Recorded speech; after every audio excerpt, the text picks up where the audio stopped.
శ్రీరామ శ్రీమాత్రే నమః. యస్యో నామరూపాభ్యాం యాదేవి సర్వమంగళ తయోత్తు సంవత్సరనాస్తంసాం సర్వతో జయమంగళం. ప్రేక్షక మహాశయులందరికీ కూడా నా హృదయపూర్వకమైనటువంటి శుభాభినందనాలు.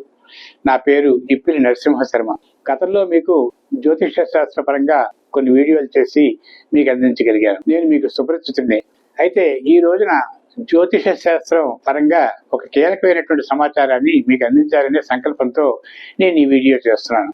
2025లో ఏప్రిల్ నెల మార్చి చివరి వారంలోని ఏప్రిల్ ఫస్ట్ మొదటి వారంలో కూడా కొన్ని పంచాంగాల తేడాలతోని శని మారిపోతున్నాడు అని చెప్పేసి దానివల్ల మేషరాశికి ఏలినాటి శని ప్రవేశిస్తున్నది. మేషం శనికి నీచ స్థానం కదా, కాబట్టి మేషరాశి వారికి ఏలినాటి శని ప్రభావం ఎలా ఉంటుందని చెప్పేసి కొంతమంది అడుగుతున్నారు. అయితే మీకు ఒక విషయం తెలియజేయాలి. ఒక్క శనే కాదు, గోచారంలో ప్రతి గ్రహం కూడా కొన్ని స్థానాల్లో కొన్ని ఇబ్బంది పెట్టేవే. అలా రవి ఒక నెల, చంద్రుడు 2.5 రోజులు, కుజుడు నెల 15 రోజులు, బుధుడు ఒక నెల, శుక్రుడు ఒక నెల, గురువు 1 సంవత్సరం, శని 30 నెలలు, రాహు 18 నెలలు, కేతువు 18 నెలలు, ఈ ప్రకారంగా కూడా గోచారంలో సంచరిస్తూ ఉంటారు. అయితే మనం తెలుసుకోవాల్సిన విషయం ఏంటంటే, గోచారానికి జాతక చక్రంలో ఉండేటువంటి ప్రభావంలో దశ అంతర్దశలు చాలా దివ్యంగా నడుస్తున్నప్పుడు మాత్రం గోచారం బలహీనపడుతుంది అన్న విషయం మాత్రం కొంచెం గమనించాలి. జాతక చక్రంలో దశ అంతర్దశలు బాగులేనప్పుడు గోచారంలో కూడా కొన్ని రకాల ఇబ్బందులు వచ్చినప్పుడు మాత్రం ఆ వ్యక్తి కొన్ని రకాలుగా ఇబ్బందులు పడతాడు.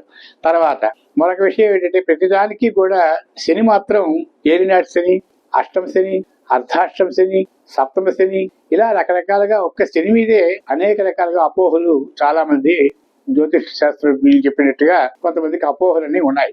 అయితే కష్టపెట్టడానికి 1 నిమిషం చాలు, ఒక గంట చాలు కూడా.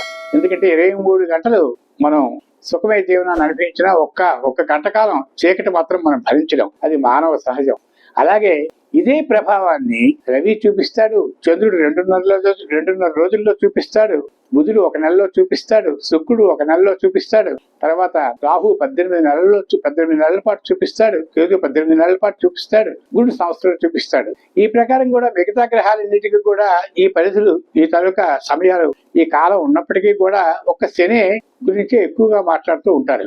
అది సహజమే. కాకపోతే మందగామి 30 నెలల పాటు ఒక రాశిలో ఉంటాడు కాబట్టి ఆ ప్రభావం అనేది మాత్రం ఒక వ్యక్తి మీద చాలా తీవ్రంగా పడుతుంది అనేటువంటి అపోహ మాత్రం ఉంది. మరి 30 నెలలు ఒక రాశిలో ఉండేటప్పుడు అదే 6వ స్థానంలో కానీ, 11వ స్థానంలో కానీ, 3వ స్థానంలో కానీ, 3/11లో కానీ, స్వక్షేత్రంలో కానీ, తర్వాత ఇవి శనితలక సంచారం జరుగుతున్నప్పుడు అనేక రకాల శుభాలు పొందుతారు. మరి వాటికి మరి పరిగణనలో మనం తీసుకోవడం అవసరం లేదా? 30 నెలలు మనం సుఖంగా ఉంటామని మనం తీసుకోవడం లేదా? కాబట్టి ఇది కాకుండా మేషరాశికి 2025లో మేషరాశికి ఏలినాటి శని ప్రారంభమవుతుందన్న మాట మాత్రం వాస్తవం.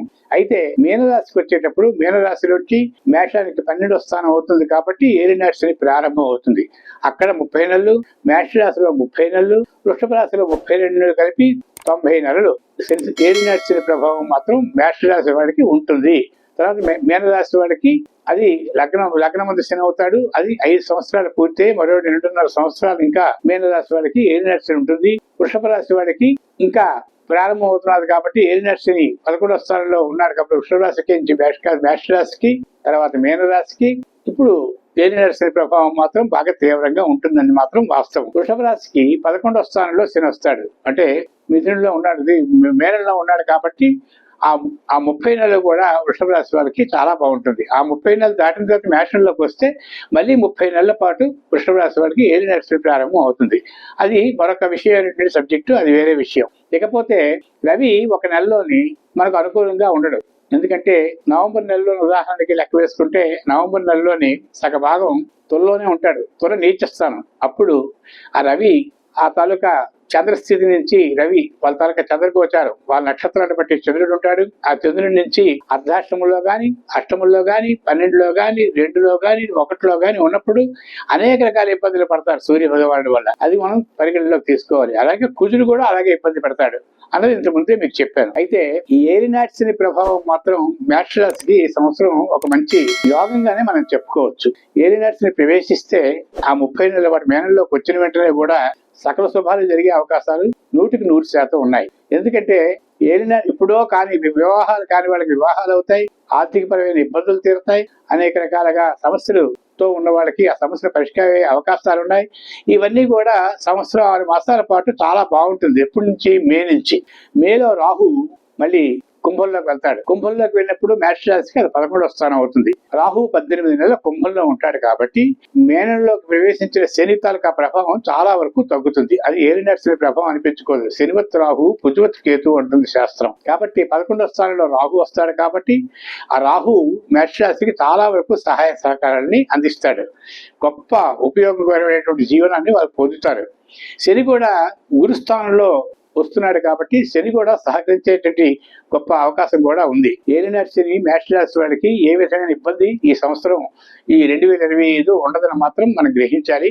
2026, 2025లో వాళ్ళు చాలా శుభాలు పొందుతారని మాత్రం మీరు గ్రహించగలగాలి. ఈ ప్రకారంగా అంతేకాకుండా వాళ్ళ తాలూ లగ్నాత్తు ఉండేటువంటి ప్రభావంలో వాళ్ళ తాలూకా దశ అంతర్దశలు కూడా మనం ఒకసారి పరిశీలించిన తర్వాత ఏ అంతర్దశలో బాగున్నట్టయితే మళ్ళీ ఈ గోచారంలో కూడా శని కూడా బాగున్నట్టయితే అవతల రాహు మారిపోతున్న సందర్భంలో ఇవన్నీ మన పరిగణలో తీసుకుంటే ఎక్కువగా శుభాలు అనిపించే అవకాశం మాత్రం ఈ 2025 ఈ రాశుల వారికి, మేష రాశి వారికి, మేన రాశి వారికి ఉంటాయి. అయితే మేన రాశి వారికి 1000 మంది రాహు అయినప్పటికీ కూడా లగ్నంలో శని కూడా అంత అల్లరి పెట్టే అవకాశాలు కూడా మేన రాశి వారికి తక్కువగా ఉంటాయి.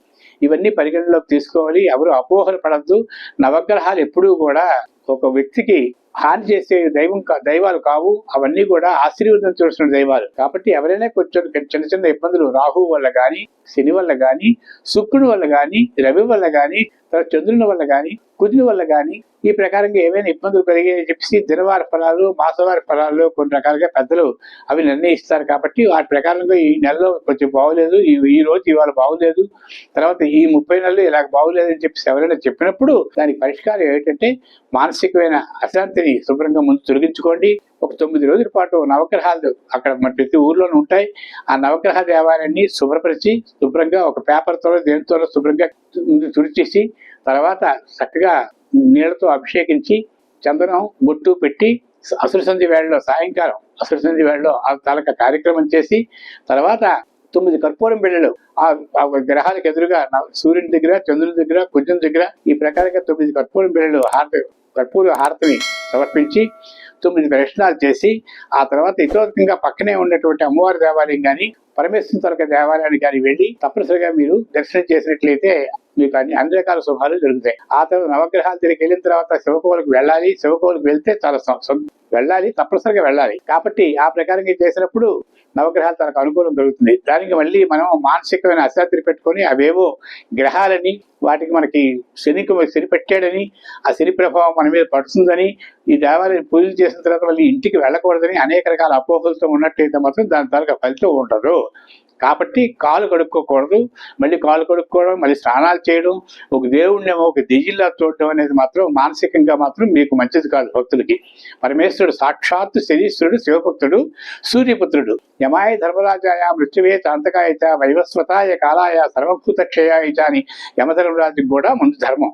కాబట్టి ప్రాణం తీయడం అనేది, ప్రాణం పోయడం అనేది ఒక్కొక్కటికి ఒక్కొక్క దేవతలకు సంబంధించినవి. అందరూ కూడా దేవుళ్ళందరూ కూడా మనకి ఆశీర్వదించినటువంటి దైవాలే. కాబట్టి భగవంతుడికి మనం భక్తిపూర్వకంగా మనం ఆ ప్రకారంగా చేసినట్లయితే ఆ శనికి కూడా ఇతోధికంగా గోచారంలో బాగులేనప్పుడు ఒక 5 పావులు నల్ల నువ్వులు, రాహు బాగులేకపోతే 5 పావులు మినుములు ఈ ప్రకారంగా ఉంటాయి. దానాలు అనేవి ఉంటాయి. అవి ఒక పళ్ళెలో పెట్టి ఒక బ్రాహ్మణుడికి తన విప్రోత్తముడికి పాదాలు కడిగి వాళ్ళకి పాదరక్షలు, గొడుగు ఇవ్వగలిగితే ఇవ్వచ్చు.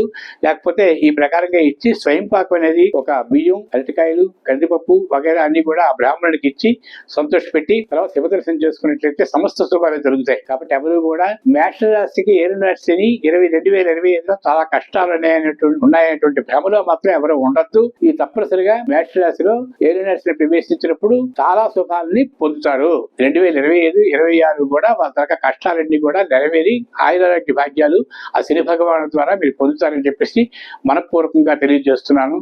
అందరూ ఈ వీడియోకి తప్పనిసరిగా కూడా మీరు మరోసారి విని ఆ విధంగా మీరు చిన్న చిన్న సూచనలు పాటించి ఆ శని తాలూకు అనుగ్రహాన్ని పొంది మనశ్శాంతితో ఉండవలసిందిగా కోరుకుంటున్నాను. మళ్ళీ నాకు ఇంకా ఏవైనా సందేహాలు ఉన్నట్టయితే నా నంబర్కి ఫోన్ చేయొచ్చు. స్క్రోలింగ్ అవుతుంది. తప్పనిసరిగా నాకు ఫోన్ చేస్తే ఇతరులుగా సలహాలు ఇచ్చి మీకు తప్పనిసరిగా ఆ శివుని తాలూకు ఆశీస్సులు మీపై ఉండాలని నేను మనస్ఫూర్తిగా కోరుకుంటాను. సర్వేజన సుఖినో భవంతు. మీ ఇప్పుడు నరసింహ శర్మ.